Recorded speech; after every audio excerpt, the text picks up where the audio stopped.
If you're a team leader in a busy office, you can implement many ways to motivate your team, gauge their reaction, look into their eyes, see their activity.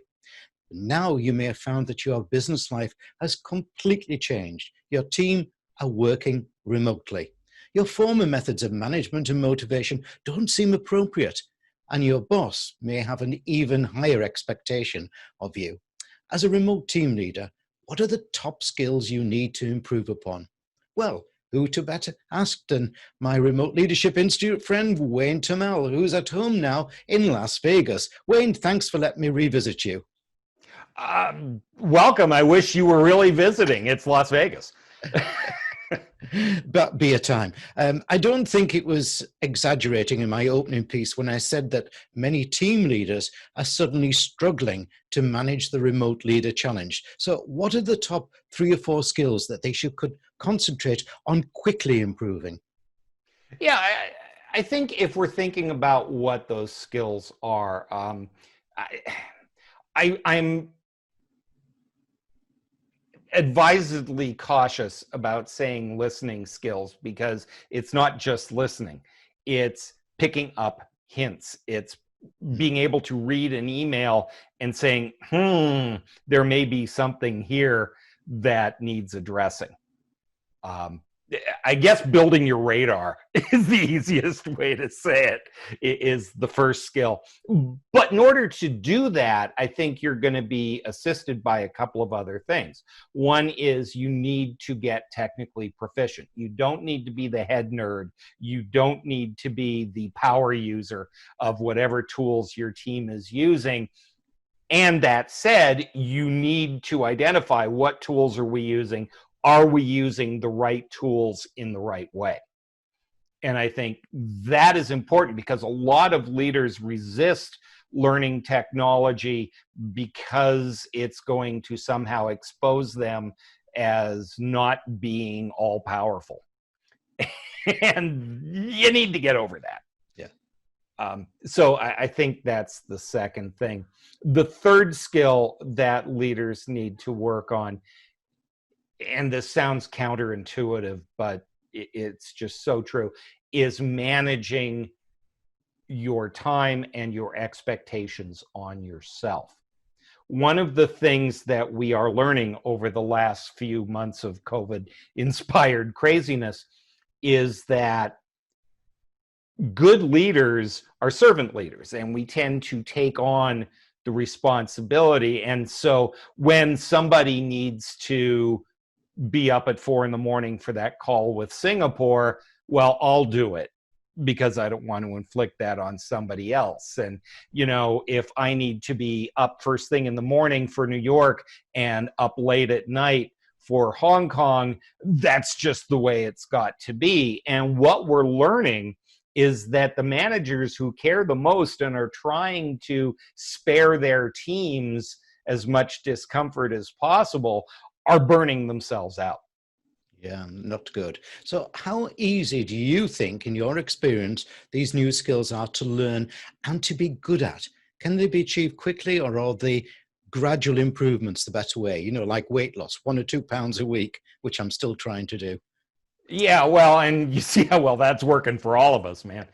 I think that we are overestimating the scale of skill building that needs to happen.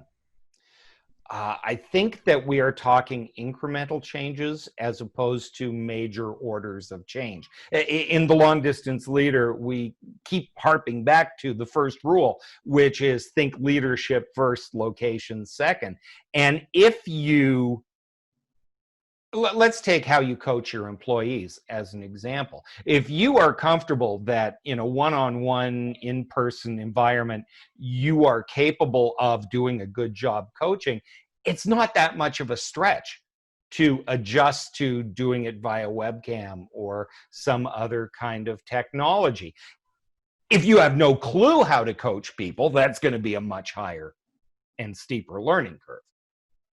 Yeah. So I think what we're talking about is a degree of change for most of us, and not a massive order of change. And I think my experience has been, once leaders kind of stop and quit paddling as fast as they can, and they just think about, oh yeah, this is not that different, then they're able to make the adjustments. I mean, there are things we need to learn, technology, and perhaps we need to up our writing skills, and we need to do some of those things. But again, those are degrees of change, not orders of change for most of us. Yeah, excellent. Yeah. What will happen though if team leaders don't tackle these key areas you've mentioned? I know an obvious one may be their own job at risk, but what others from a company perspective? Well, it's funny. One of the things that people often don't associate with remote work is turnover, because all the initial studies about people who work remotely, and you mentioned it yourself, a third of people are like, oh, I'm never going back to the office. This is great. And so we treat remote work as a perk. And of course, if you give people perks, they're happy and they stick around. But also, if you know anything about perks, you know that after about 6 months, that's now the norm, and people don't look at it as a perk. And turnover among remote employees goes up if they are disengaged. And the reason is there's no barrier to leaving my job. If I drive into central London every day, or I have to take the tube, my life is built around my routine, and I have social relationships with the people I work with. And if I take a job in another part of the city, that might be an extra 25 minutes commute. In order to do that, if I'm working remotely, literally the only thing that changes in my life is the login password to the new network. There are no barriers to me leaving my current job. If I don't like the company and I don't like the people I'm working with and I haven't established relationships, I'll just go to the next job. And that turnover, that disengagement leading to turnover, is going to be a huge issue for organizations as they go increasingly virtual. Interesting. Yes, very. What are the top 3 or 4 mistakes that businesses are currently making about implementing remote working and remote management? Boy, the top 3 or 4 mistakes. I think that there are a couple of obvious ones and perhaps one that is less obvious. I think the obvious ones are expecting people to just completely disregard their personal experiences from 9 to 5 or 8 to 4 or whatever the time is, because they're at work and they should jolly well be at work. Well, if you are mistaking activity for productivity, that's going to be a problem in a world where, 25% of your workforce are women with children at home. And there are people struggling for resources and they don't have a door. So not taking their personal circumstances into account. Now, it doesn't mean that you can't say, hey, we need people to respond, but there are ways to do that, and there are ways to schedule, and there are things that you can work out. So I think that's the first mistake that organizations are likely to make. And that's usually in service of the bean counters, who are, how do we know that people are working? That's a much larger issue of leadership. I think a second one that is fairly obvious is not setting expectations in the first place. Just kind of assuming that people know their job and they'll figure it out, and this is how we're going to communicate as a team, and assuming that everybody has the same definition of as soon as possible, for example, or choosing the right tool for the job. We all have that friend who could be living on Mars because we only communicate through email, because that's their preferred way to operate. Mm-hmm. And if there aren't explicit, mindful discussions and expectations around some things, teams can disintegrate very quickly. I think I said that there was kind of a less obvious one. And this one, I think, is what we're finding with our clients is a lot of them are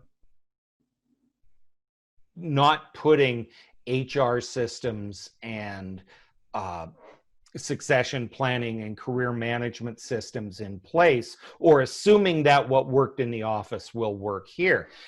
But one of the things, for example, is that a lot of organizations are still treating working from home as a perk. And if you choose that perk, you are taking yourself off the career track.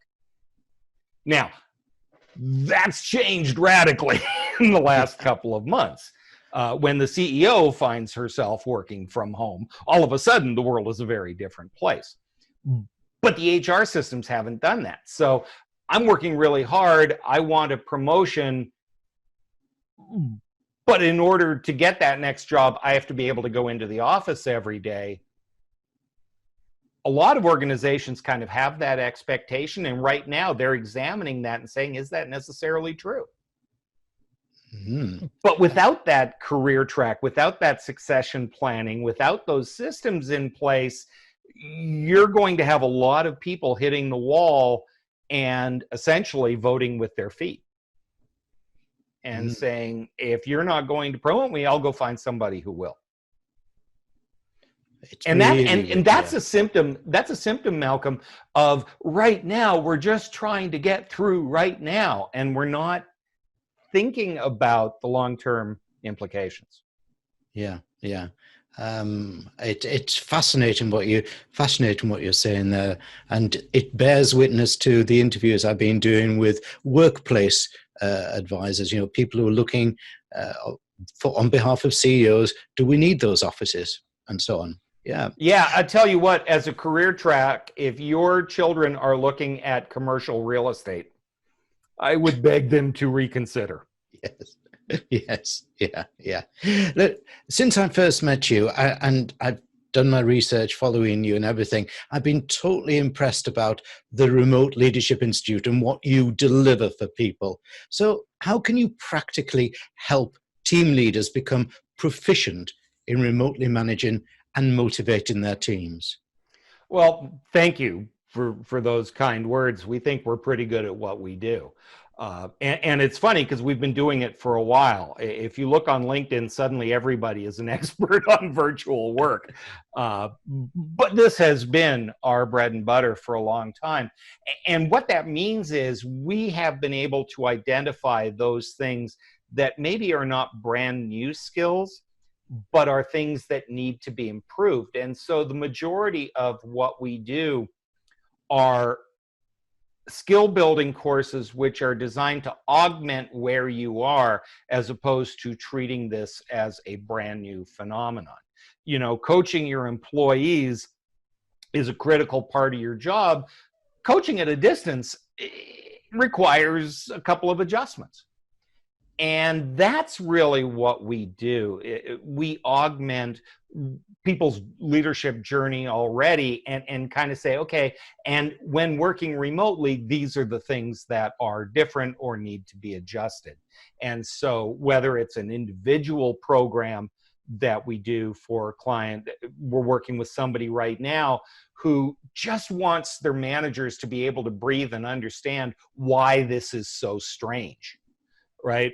And so how to create and manage remote teams is a really good solution for that, because once they understand these are the dynamics, they're already high level of skills. This is a very good organization, can then kick in and people can make the adjustment. If they need help making the adjustment, running virtual meetings or coaching their remote employees to be more productive, we've got stuff that can help there too, whether it's an entire series or individual classes. And of course, if people visit remoteleadershipinstitute.com, there's a ton of free stuff in terms of blog posts, resources, things like that. So we aim to be kind of a central place for people to get their hands around it.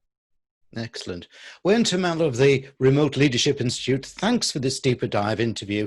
I think you've just given many team leaders the solution they seek. I hope so, man. At the very least, as all good gurus, the goal is to get them asking the right questions. And hopefully we have accomplished that. Thank you, man.